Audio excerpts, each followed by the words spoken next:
Welcome to Study Time, a televised home learning program produced by Rwanda Basic Education Board. Hello, Senior 3 Chemistry class. How are you? Hope you are very fine.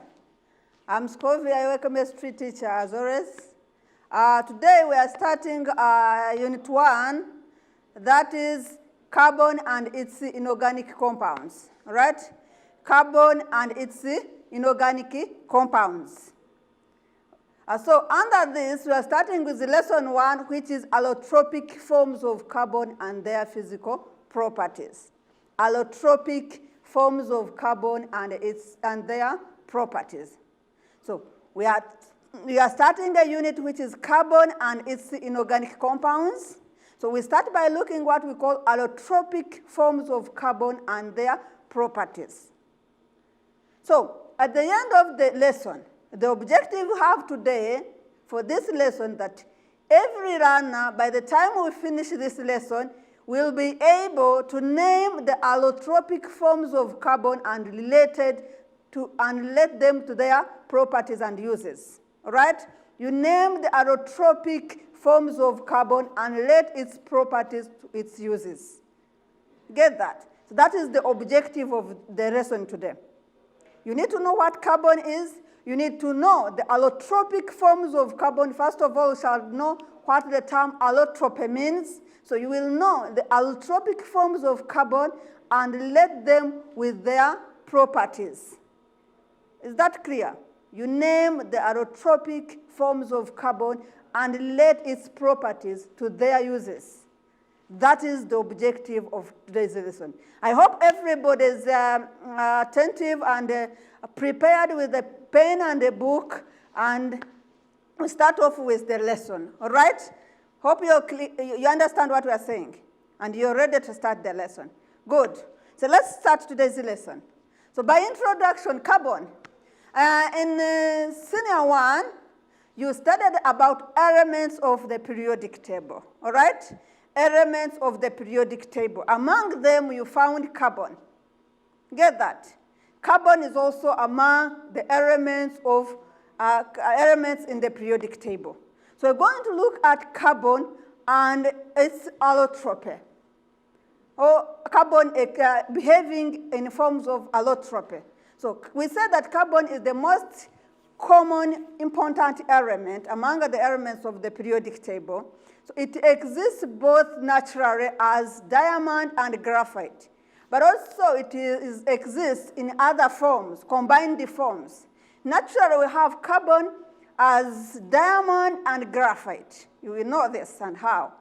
And then we have carbon in a combined form, all right? That is coal, carbon in the form of coal, oil, natural gas, limestone and other metal carbonates, and then charcoal. Charcoal also is a form of carbon, all right? So what is the term allotropy? We are talking about allotropic form of carbon. So what is allotropy, class? What is allotropy? Allotropy is the existence of an element in two or more than two forms. You get that? The existence of an element in two or more than two forms. That is allotropy. The term allotropy means the existence of an element in two or more than two forms. You get that? So elements that exhibit allotropy, we have other elements apart from carbon. We have sulfur and phosphorus. They also exhibit in forms of allotropy. So allotropy have some chemical properties, same chemical properties, but different physical properties.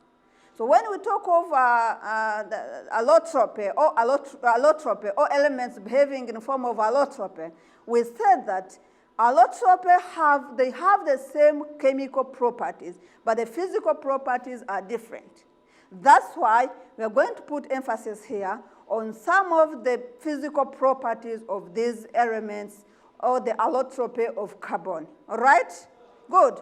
So I think everybody has picked what the word allotropy is. Allotropy is the existence of an element in two or more than one form. So you find some elements exist in one form, but for the case of those that exist in two or more than two forms, we call them allotropic. Among them, we have said we have carbon, we have sulfur, and we have phosphorus. All right? So we are saying that allotropic, they have the same chemical properties, but they have different physical properties. So under this topic, as we have seen in our objective, we are going to look at those forms of carbons, those different forms of carbons. We look at their physical properties and relate them with their uses. All right?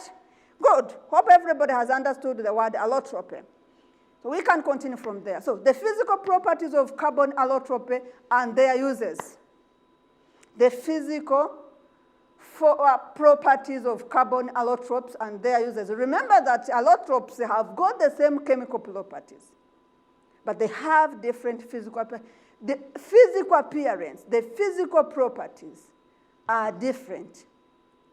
So the allotropes have these allotropes of carbon. There are in two forms. You have those we call crystalline form and those we call non-crystalline form. All right? We have the crystalline form and the non-crystalline form. What are crystalline forms of carbon and what are non-crystalline forms of carbon? Crystalline forms of carbon and non-crystalline forms of carbon. So the crystalline forms of carbon are those kind of carbon, allotropes of carbon, that have got shape, a designed shape, a known shape. But when you talk of non-crystalline forms of carbon, there are amorphous. What is the term amorphous? They are shapeless. You can't tell their shape. You can't say they are regular, they are hexagonal, they are what? You can't tell their shape. So we have two kinds of allotropes of carbon, the crystalline forms and the non-crystalline forms. The crystalline forms are those that have got shape. And non-crystalline, they are called, another term is amorphous carbon. In other words, they are shapeless. If you tell the word amorphous in English, it is, when we talk of the word amorphous, we mean something which is shapeless. It has no shape, all right? So something that does not have a designed shape, call it amorphous. So amorphous carbon, there are carbons that have no shape. You can't tell they are of this shape. So in other words, they are non-crystalline forms of carbon, all right? So we are starting by looking at those which are crystalline, all right? Look at the slide. Because before you go far, under the crystalline forms, we talked of the diamond and graphite. Diamond and graphite, all right? Diamond and graphite. Those are crystalline forms of carbon, the one with shapes. So we are starting by looking at those. So this is the structure of diamond. We are starting by looking at the structure of diamond. All right? Because we have said that their structure has a form, a designed form, a known shape. All right? So in diamond, each carbon, so these things you see which are kind of zero kind, these ones you see here, these ones you see, they are representing carbon, all right? So they are saying in a diamond, each carbon atom is covalently bonded to 4 other carbon atoms. One carbon is covalently bonded to 4 other carbons. You know, normally, when a carbon is bonded to 4 other carbons, it gives it what we call a regular tetrahedral shape.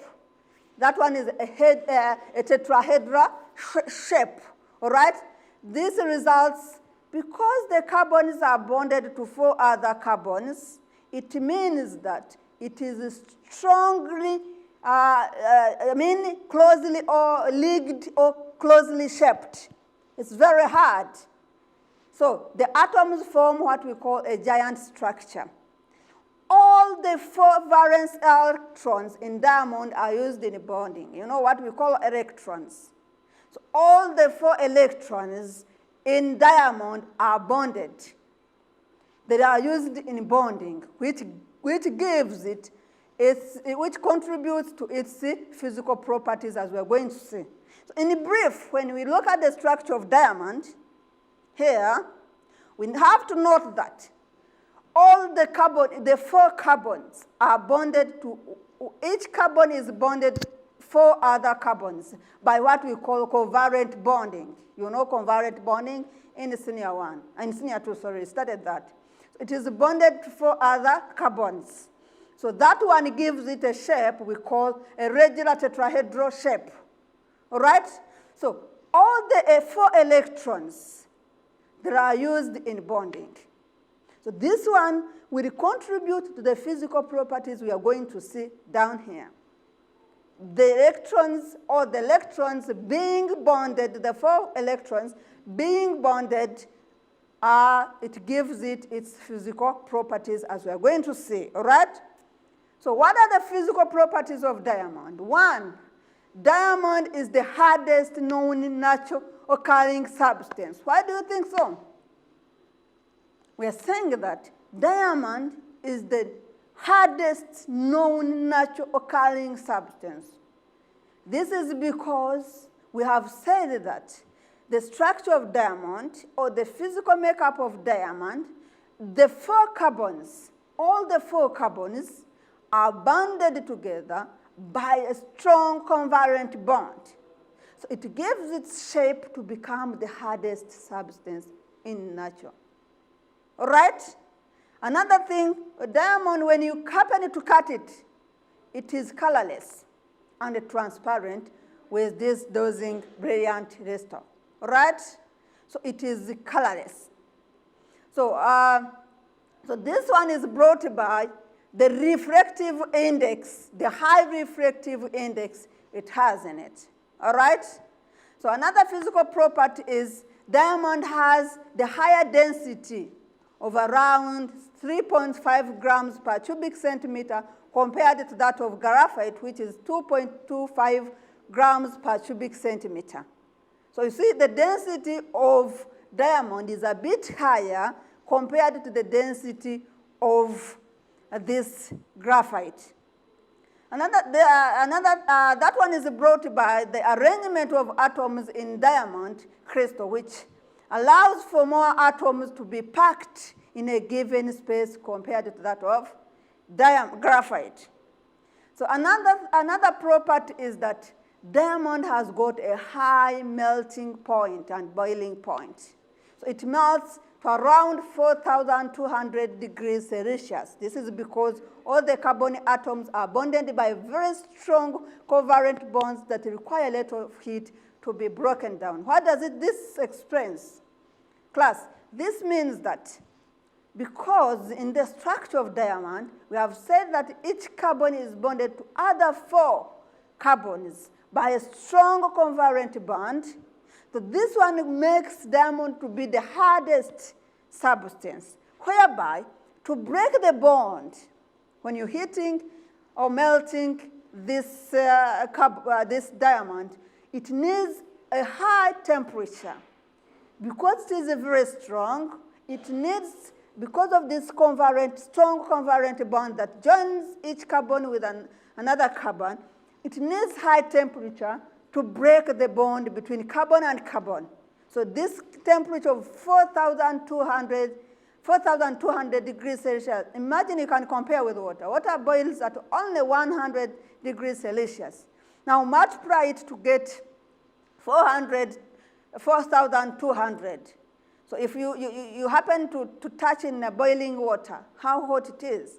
Now multiply it to get 4,200 class. It is a very, very high temperature. So this is brought about the hardest or the hardness of diamond. All right? So diamond does not conduct electricity. Another property of diamond. Why do you think it does not conduct electricity? Remember we said in the beginning on the structure of diamond, we had said that diamond has got 4 electrons all involved in the bonding. All right? All the 4 electrons, you know, electrons are the ones that help in conducting electricity. So we have said that all the electrons are bonded. So if they are used in bonding, and there is no free electron, call it delocalized electron. When we say delocalized electron class, we mean free electron. There is no movement of electron, and when there is no movement of electron, there is no conduction of electricity. I think that one is clear to everybody, because the free electrons, they are the ones that helps in the conduction of electricity. Therefore, since diamond or the 4 electrons are used in the bonding, there is no free electron. It gives it, it disables this diamond not to conduct electricity, since all the electrons are used in bonding. So diamond does not conduct electricity. We are going to see it is the opposite of graphite. Since we are going to see in graphite that it's only the 3 carbons that are bonded, and there is one remaining which is not bonded, we shall see there is a free electron which helps in the conduction of electricity, and we shall say that graphite conducts electricity while diamond does not conduct electricity, since it does not have free or delocalized electron. All right? Another thing is that diamond is a good conductor of heat because of its strong covalent bonding. Yeah, we have said that this diamond have got all the 4 carbons bonded, all right? The all 4 carbons bonded, and it is the hardest substance. So it's a good conductor of electricity because of this strong covalent bond. All right? So we are done with the physical properties of diamond. So how are these physical properties of diamond? Rate them with their uses as our objective. All right? How to relate these physical properties of diamond with their uses. Remember, the objective is to name the allotropes of carbon. Then from there, you relate their physical properties with their uses. All right? 1, because of its hardness. Because of its hardness, it is used for making drill tips used when drilling or cutting metals. You know how hard the metal is. All right? You know how hard the metal is. Not everything can cut a metal. But because this hardness of diamond, given by the strong covalent bond that joins the carbon with the carbon, diamond is the hardest substance and can be used in drilling or in cutting metals. So you see how we relate the physical properties with the uses. It is very hard. What does it help us? It helps it in cutting these, or used in cutting or making drills, tips in drilling or cutting of metals. All right? So we are relating the physical properties with their uses. So in other words, it is the diamond that we use in cutting grasses. So you always see when you go to buy, your parents go to buy grasses, there is a way they cut them. That thing that they use to cut, there is a diamond. So diamond is used in cutting glasses. All right? Another function or another use of diamond is used in making jewel. It's beautiful, sparkling. So we have said that diamond is giving a shiny, or it is very beautiful, or it gives that kind of shiny color. So what does it help? It helps in making jewel. So you see these jewels that female put on, some are made of diamond because of that reflection that diamond gives. Remember, among the properties of diamond, there is where we said that a diamond is a colorless crystalline and a transparent with a dazzling brilliant luster. All right? This is caused by high reflective index. So when we relate this property with the function of making the jewel, you see that due to this being transparent, being beautiful, that reflection that gives it that beautiful kind, it makes it to be used in making jewel. All right? So, in brief, when you look at the objective of today, we have said that by the end of this lesson, every learner will be able to name the allotropic forms of carbon and relate its properties to its uses. That's what we have been doing. I've been talking of diamond being, we have just started with diamond. We have been talking of diamond being the hardest substance. What does it help? That is a physical property. What does it help it? It helps it in being used in cutting glass. All right? When you go to buy glass, you find there is that small thing they use for cutting glass. It is made of diamond. Because metals are very hard themselves. They are very hard. You can't cut them using anything. Not so, class? You can't bring a pang and you try to cut a metal. It can't be. So metals are hard themselves. So they need to be cut by something which is harder than them. That is diamond. All right? So the physical property of diamond being hard due to the structure of diamond, as we have said in the, as you see here in the structure of diamond, where we say that each carbon, all right, each carbon is bonded to 4 other carbons. All right? 4 other carbons, giving it a tetrahedral shape. This gives it to be a very hard thing because of that strong covalent bond between one carbon and the other carbon. Therefore, we use that diamond for cutting glass. Another thing, the property and the use, as we have said, class, we have said that it is used as making jewel because of that beauty it has due to its refractive index it has in it. All right? Another thing, among the uses, we said it is used in drilling, making some small holes. If you want to make some small holes in the hard thing, in a glass or cutting in metals, you use also diamond. All right? Good. So hope we are together. And I think by now, if you asked about diamond, you can tell a lot about diamond. You can talk of the structure of diamond. You can talk of diamond being, as a bad conductor of electricity, and you explain why. You explain why diamond is a bad conductor of electricity, because we have said, who can remind us? Why have we said that diamond is a bad conductor of electricity? You have been following. I've said diamond is a bad conductor. Among the properties here, I've said diamond is not a good conductor of electricity. Diamond does not conduct electricity. So what reason have we given? Yeah, because all the 4 electrons are bonded, are used in bonding.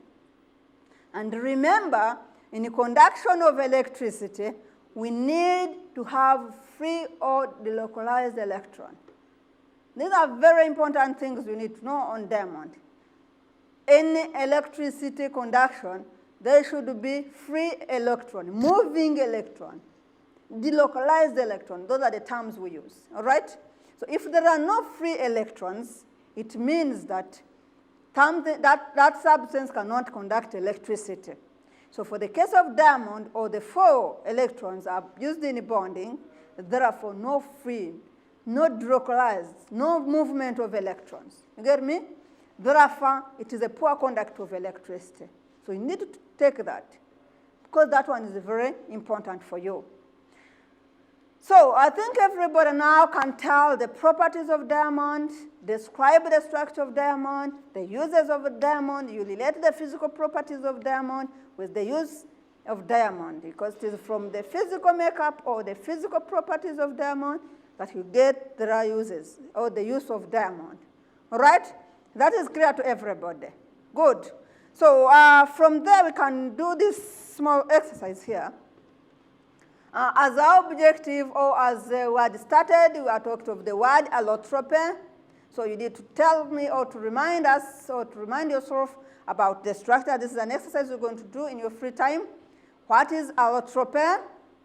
You are going to name the two elements that exhibit as allotrope. So we said in the starting, remember we said that it's not only carbon that exhibit or that exist as allotrope. There are other elements in the periodic table that exist as allotrope. So you're going to mention two of them. All right? Another point, you name the allotropes of elements named in the equation give 2 above. So you name the allotropes. All right? That existence. Another thing you're going to name, question 4, you're going to name one non-crystalline form of carbon that you know. So remember when we were introducing the topic class, we said you have 2 forms of carbon. In other words, carbon exists in 2 different forms, or exists as allotrope in 2 forms. One, crystalline form and non-crystalline form. Remember, in under crystalline form, that's where we talked of diamond and carbon. And then we talked of the non-crystalline form, those which are shapeless, those which are amorphous. We named them, so you have to remind us, to remind yourself. Only one among the many we have talked about. You name one non-crystalline form of carbon that you know, those which are shapeless, those which are amorphous carbons. All right? Another thing you have to explain why diamond is not a good conductor of electricity. I've insisted on this when I've been explaining. Why is it that diamond is not a good conductor of electricity? All right? So I think this work will be easier for you because we have discussed together all the questions that are there. We have discussed them together. So you need to sit down and read back what we have talked about. Then you try to answer the questions that I've put up. All right? So thank you so much for your good attention. You have been good students. You have followed very well. And I think the exercise is going to be very easy for you because you have been very attentive. Thank you so much for your good attention. Let's meet in the next lesson. Bye.